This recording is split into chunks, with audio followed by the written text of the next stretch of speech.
Meu nome é Jorge Luiz Garcês Rocha, eu faço licenciatura em Letras e hoje eu vou falar sobre megas obras e suas enormes consequências, especialmente a construção da Transamazônica e da usina de Belo Monte, que não trouxe o progresso que foi prometido. Eu faço parte do Polo de Newark, Estados Unidos. Altamira, o maior município do Brasil, como todos sabemos, situada no sudoeste do Pará, foi palco de duas grandes obras de impacto para a região: a rodovia Transamazônica e a usina de Belo Monte. Nos últimos 40 anos, os programas governamentais destinados para a Amazônia, conforme aponta o pesquisador Urtiene, têm mudado profundamente a estrutura socioeconômica, demográfica e ecológica da região. Assim, com o projeto de construção da Transamazônica e a BR-230, o regime militar inaugura a fase dos grandes projetos na Amazônia. A causa imediata, segundo o discurso da época, que levou à construção dessa rodovia, foi o advento do ciclo de estiagem no semiárido nordestino, tendo a seca, portanto, de 1970 como algo emblemático. O discurso pronunciado na época pelo então presidente Médici, em 6 de junho de 1970, em Recife, foi marcado por grandes promessas de oportunidades aos agricultores atingidos pela seca, que surgiriam com uma política de integração nacional e um ideário progressista. A justificativa de integração nacional dada pelo governo para a construção da Transamazônica não é fácil de ser compreendida por alguns pesquisadores estadunidenses como Goodland e Irving, pois para eles seria mais fácil promover a integração com o Sul, desenvolvido, rico, industrial, do que com o Norte, que era subdesenvolvido, pobre e agrícola. Os pesquisadores acrescentam que a integração do pobre e populoso Nordeste com a pobre e despovoada Amazônia só se tornaria exequível se os imigrantes pudessem sustentar a si próprios, com a alegação de interligar a região norte com as demais áreas brasileiras. A BR-230 em seus 4.223 quilômetros, que percorre os estados do Piauí, Paraíba, Pará, Maranhão e Amazonas. Quanto à usina de Belo Monte, segundo dados da Andrade Gutierrez, a empreiteira que liderou o consórcio construtor da obra na região de Altamira, no Pará, Belo Monte é a terceira maior usina hidrelétrica do mundo. Ela fica atrás apenas da usina de Três Gargantas, na China, e da binacional Itaipu. Composta por 24 unidades geradoras e capacidade de até 11,2 mil megawatts, capaz de gerar energia para 60 milhões de pessoas em 17 estados brasileiros. Embora tenha sido idealizada na década de 70 e seu projeto substanciado a partir de 1994, foi somente em 2010, no governo Dilma Rousseff, que se iniciou a construção da usina, sob a justificativa da relevância econômica, A Andrade Gutierrez alega que Belo Monte foi uma obra extremamente necessária para as demandas energéticas do Brasil em um período de desenvolvimento. Não restam dúvidas que essas duas obras são de grande importância em termos econômicos para o Brasil.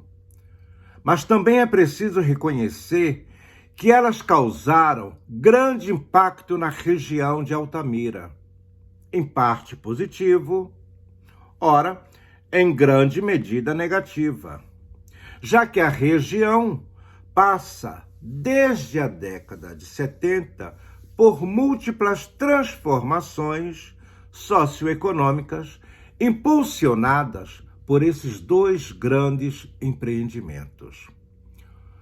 Os impactos causados por esses dois grandes empreendimentos na região vão desde o aumento do fluxo populacional em decorrência da forte atração exercida pela oferta de empregos, principalmente nos setores de construção civil, perpassando por questões linguísticas que resultou no multilinguismo. Novos vocábulos, novas expressões, novos sotaques, em razão da imigração e até mesmo a redução de tempo de deslocamento entre os centros urbanos.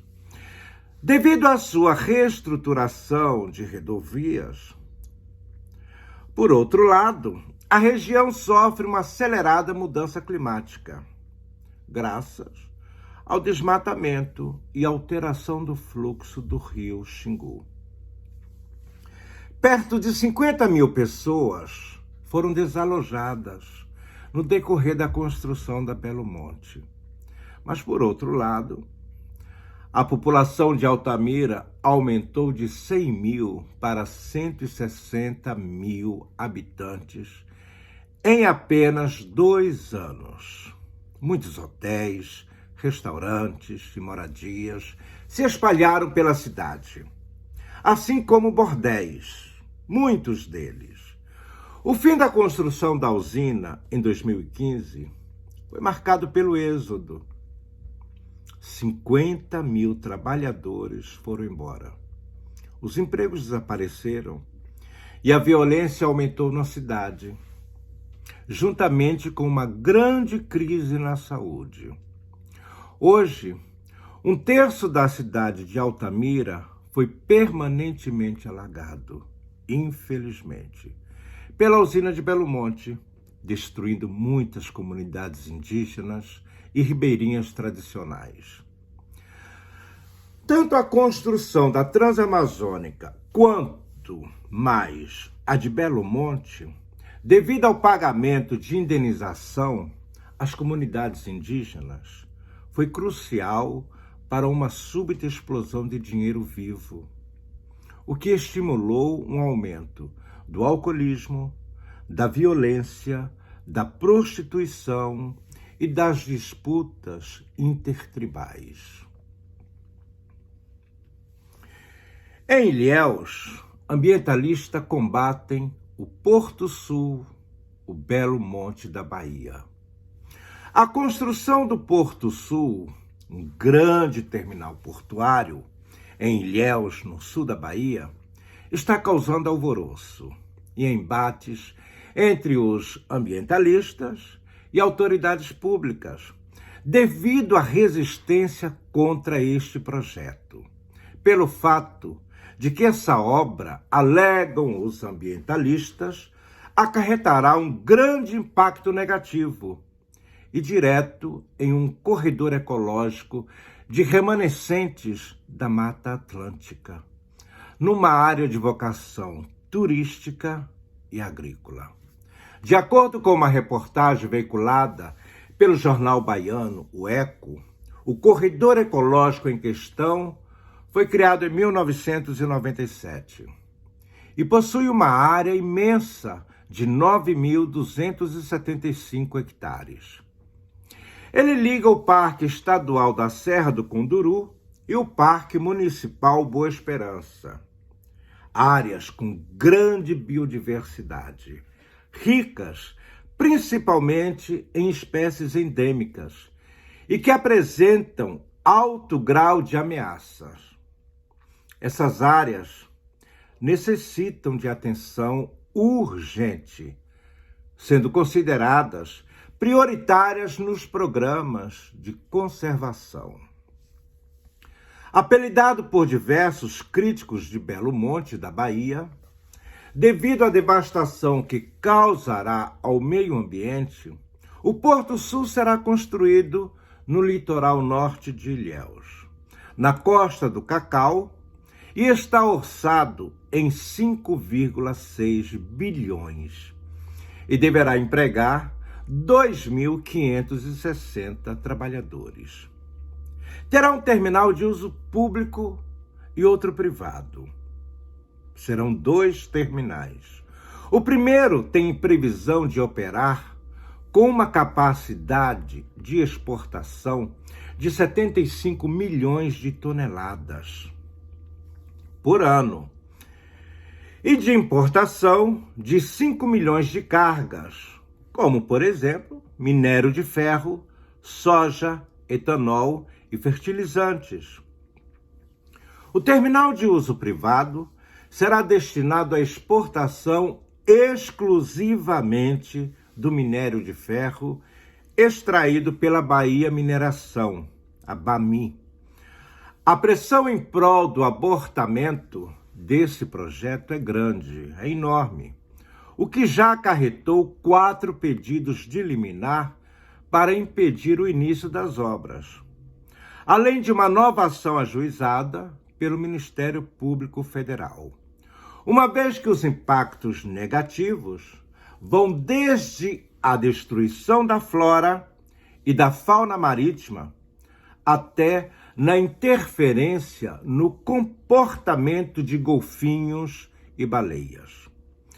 A sociedade civil, junto com o Ministério Público, exerce pressão e tenta provar a inviabilidade do projeto, disse a ambientalista Maria do Socorro Mendonça, presidente da ONG Nossa Ilhéus. Aqui fica a minha reportagem. Eu espero que vocês gostem, mandem perguntas e eu tentarei responder dentro do possível. Obrigado.